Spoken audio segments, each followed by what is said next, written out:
नमस्ते, सत श्री अकाल, अस्सलाम वालेकुम। उम्मीद करते हैं सब लोग खैरियत से होंगे और बहुत ही मज़े में होंगे। तो आज की वीडियो में हम देखने जा रहे हैं वो पहला मुसलमान जो हिंदुस्तान आया था। तो इस वीडियो में हम देखेंगे इंडिया में इस्लाम की शुरुआत कब हुई, क्योंकि अगर वो पहला इंसान है, वो पहला मुसलमान है जो हिंदुस्तान आया था, तो उन्होंने ही इस्लाम की शुरुआत हिंदुस्तान में की होगी। तो इस वीडियो को जल्दी से स्टार्ट करते हैं और जानते हैं उनके बारे में। लेकिन उससे पहले अगर अभी तक आपने चैनल को सब्सक्राइब नहीं किया है तो प्लीज़ सब्सक्राइब कर दीजिए।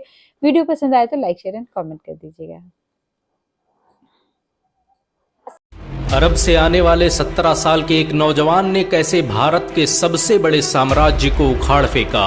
आखिर उसमें ये शक्ति आई कहां से कि वो भारत में इस्लामी सभ्यता का संस्थापक बन गया। हिंदुस्तान, जिसे मानव सभ्यता की जननी कहा जाता है, जहां दुनिया के पहले इंसान आदम ने अपना कदम रखा, जहां मुसलमानों ने हजारों साल हुकूमत की। ये कहानी है मुसलमानों द्वारा उसी हिंदुस्तान फतेह की। ये कहानी है मशहूर विजेता मोहम्मद बिन कासिम की। यूं तो भारत और अरब के ताल्लुकात हजारों साल पुराने हैं, लेकिन भारत में आने वाले पहले मुसलमान वो कारोबारी थे जो अरब से व्यापार करने भारत आते थे। मोहम्मद बिन कासिम से बहुत पहले मुसलमान भारत में दाखिल हो चुके थे। हिजरत के 15वें साल भारत में 3 सहाबी आए, जिन्होंने बॉम्बे थाना और भरूच में इस्लाम को फैलाने का काम किया। और फिर उसके बाद लगातार 28 सहाबा इस्लाम के प्रचार प्रसार के लिए भारत के मुख्तलिफ हिस्सों में तशरीफ लाते रहे। मोहम्मद बिन कासिम ने जिस वक्त हमला किया, उस वक्त भारत के 3 बड़े शहरों सिंध, गुजरात और मुंबई में मुसलमानों की बस्तियां मौजूद थी। मोहम्मद बिन कासिम के सिंध पर हमला करने का कारण यही मुसलमान थे जिनकी इज्जत पर राजा दाहिर ने हाथ डाल दिया था। सिंध के अलावा मुसलमानों ने गुजरात में भी अपनी बस्तियां बसा रखी थी।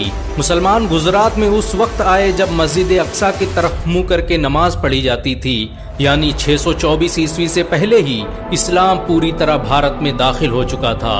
गुजरात के भरूच में आज भी एक ऐसी मस्जिद मौजूद है जिसका रुख मस्जिद अक्सा की तरफ है। इतिहासकारों की माने तो इस्लाम हजरत मोहम्मद सल्लल्लाहु अलैहि वसल्लम की जिंदगी में ही भारत में दाखिल हो चुका था। भारत के कुछ राजाओं ने हजरत मोहम्मद सल्लल्लाहु अलैहि वसल्लम को तोहफे भी भेजे, जिनमें एक नाम केरल के राजा चेरामन का आता है, जो खुद केरल से सफर करके मक्का गया और वहां पर इस्लाम कबूल कर लिया। उसने भारत में एक मस्जिद भी बनवाई जिसे आज चेरामन पेरूमल मस्जिद के नाम से जाना जाता है। हजरत उमर की दौरे हुकूमत में भी उस्मान सकफी ने थाना और भड़ोच इलाके में अपनी सेनाएं भेजी। उसका भाई मुगैरा देबल की खाड़ी में इस्लाम का परचम लहराने में कामयाब रहा। इस जंगी मुठभेड़ के बाद भारत के बहुत से लोगों ने इस्लाम कबूल कर लिया और देबल के इलाकों में ही इस्लाम की तबलीग का काम करने लगे।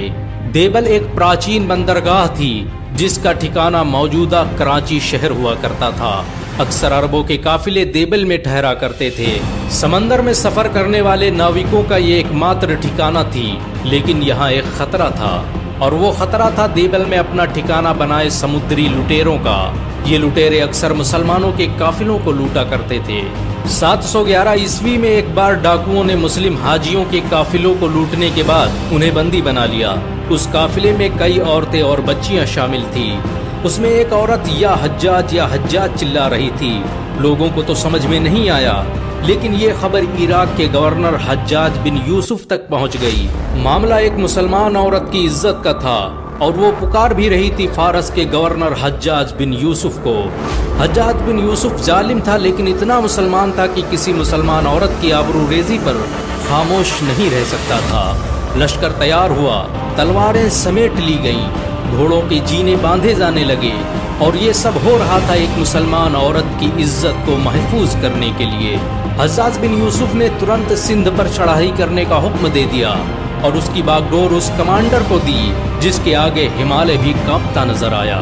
सन 711 ईस्वी में एक लश्कर सिंध की तरफ आता दिखाई दिया, जिसकी बागडोर एक 17 साला नौजवान के हाथों में थी। एक हाथ में इस्लामी परचम और दूसरे हाथ में तलवार थामे ये लश्कर किसी आंधी की तरह सिंध की सरहदों में दाखिल हो गया। इस मशहूर जनरल का नाम था मोहम्मद बिन कासिम सकफी। मोहम्मद बिन कासिम हज्जाज बिन यूसुफ का भतीजा और दामाद था। उसे खुद हज्जाज ने हिंदुस्तान फतेह करने के लिए सिंध भेजा था। मोहम्मद बिन कासिम ने सबसे पहले उस देबल शहर को फतह किया जहां पर मुसलमानों की इज्जत पर हाथ डाला गया था। उसने सारे हाजियों को आजाद करवाया, लूटा हुआ माल वापस लिया और पूरे शहर को लुटेरों से पाक कर दिया। देबल की जीत भारत में मुसलमानों की हुकूमत की तरफ बढ़ा पहला कदम थी। इस जंग ने सिंध पर मुसलमानों की हुकूमत के दरवाजे खोल दिए, लेकिन ये तो बस शुरुआत थी। मोहम्मद बिन कासिम का असल इम्तिहान तो अब शुरू होने वाला था, क्योंकि सिंध का राजा दाहिर मोहम्मद बिन कासिम के खिलाफ जंग का ऐलान कर चुका था।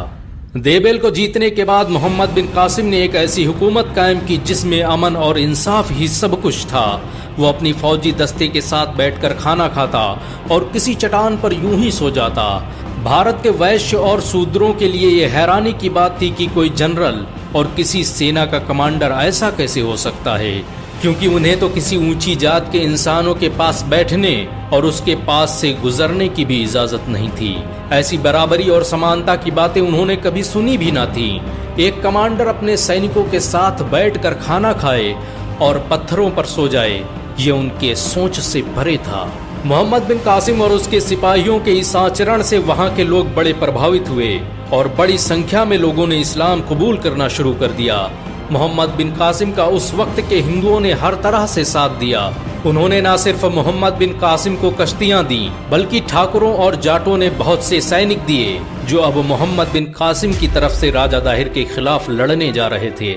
सिंध की फतेह के दौरान ही जाटों की एक बड़ी संख्या मुसलमान बन गई। यही वजह है कि आज भारत और पाकिस्तान में बड़ी संख्या में मुस्लिम जाट पाए जाते हैं। मोहम्मद बिन कासिम ने इन सैनिकों की मदद से सबसे पहले ब्राह्मणाबाद को फतेह किया। ये शहर उस वक्त का सबसे शक्तिशाली शहर माना जाता था। ब्राह्मणाबाद का किला ब्राह्मणों के लिए बड़ा अहम था। इस किले की फतेह के साथ ही मोहम्मद बिन कासिम पूरे सिंध का सुल्तान बन गया।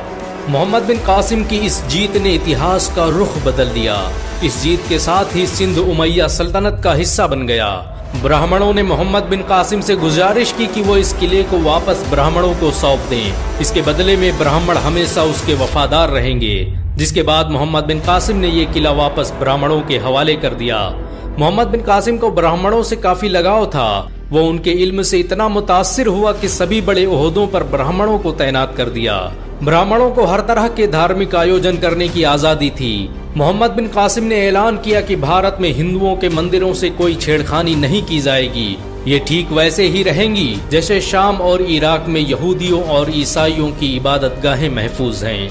इतिहासकार लिखते हैं, जब मोहम्मद बिन कासिम ने ब्राह्मणाबाद और मिनहल को फतेह कर लिया तो वहाँ के दबे कुचले समाज के लोगों ने जश्न मनाया, क्योंकि वो सदियों बाद आजादी की सांस ले रहे थे। जब मोहम्मद बिन कासिम वापस दमिश्क जाने लगा तो सिंध के लोग रो रहे थे। आखिर उसकी वजह क्या थी? लेकिन उससे पहले आइए जान लेते हैं कि मोहम्मद बिन कासिम आया कहां से था, वो कहां पैदा हुआ और उसे मौत कैसे आई। मोहम्मद बिन कासिम 695 ईस्वी में तायफ के शकफी कबीले में पैदा हुआ। बचपन में ही उसके पिता कासिम इस दुनिया से चल बसे। माँ ने परवरिश की और जब थोड़ा संभलने वाला हुआ तो चचा उसे लेकर दमिश्क चले गए। मोहम्मद बिन कासिम ने 15 साल की उम्र में ही आधी दुनिया टहल ली थी।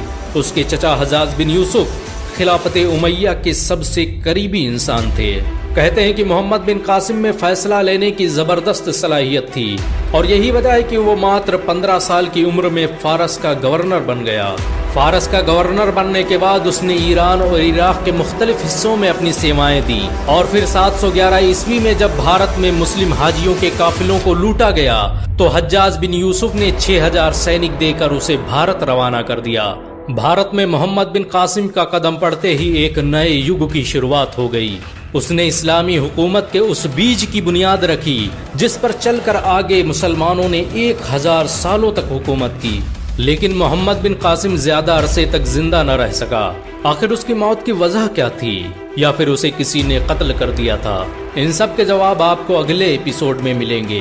भारत में इस्लाम सीरीज के अगले एपिसोड में हम ये भी जानेंगे कि मोहम्मद बिन कासिम के बाद भारत के मुसलमानों के साथ कैसा जुल्म हुआ। मोहम्मद बिन कासिम किसी के लिए हीरो हैं तो किसी के लिए विलन, लेकिन आपके लिए क्या है कमेंट में जरूर बताएं। अगर आप मोहम्मद बिन कासिम को हीरो मानते हैं तो इस वीडियो को लाइक और शेयर जरूर करें। ऐसी और वीडियो को देखने के लिए हमारे चैनल को सब्सक्राइब करें, घंटा जरूर दबाएं। तो मोहम्मद बिन कासिम हैं, उन्होंने मुसलमानों के हक के लिए लड़ाई की थी। वो उनके हकों की रक्षा करने के लिए हिंदुस्तान आए थे। लेकिन ऐसा नहीं है कि मोहम्मद बिन कासिम वो पहले मुसलमान थे जो हिंदुस्तान में आए थे। उनसे पहले भी काफी मुस्लिम थे जो हिंदुस्तान में रहते थे। बल्कि जो हाजी वगैरह थे उनके साथ में जब लोग लूटपाट कर रहे थे, उस टाइम पे उनके हकों की रक्षा करने के लिए ये हिंदुस्तान में आए थे। तो बहुत ही अच्छा वीडियो है। लेकिन इसके सेकंड पार्ट में हम देखेंगे कि मोहम्मद बिन कासिम की डेथ कैसे हुई, उनकी किसी बीमारी से डेथ हुई थी या उनका किसी ने कत्ल किया था, ये हमें पता चलेगा इसके सेकंड पार्ट में। तो जैसे ही वो वीडियो आता है हम जरूर उसके ऊपर भी रिएक्ट करेंगे। इन द मीन टाइम अगर आपको वीडियो पसंद आया तो लाइक शेयर एंड कमेंट कर दीजिए। अगर मेरे चैनल पर नए हैं तो सब्सक्राइब कर दीजिएगा। Bye bye.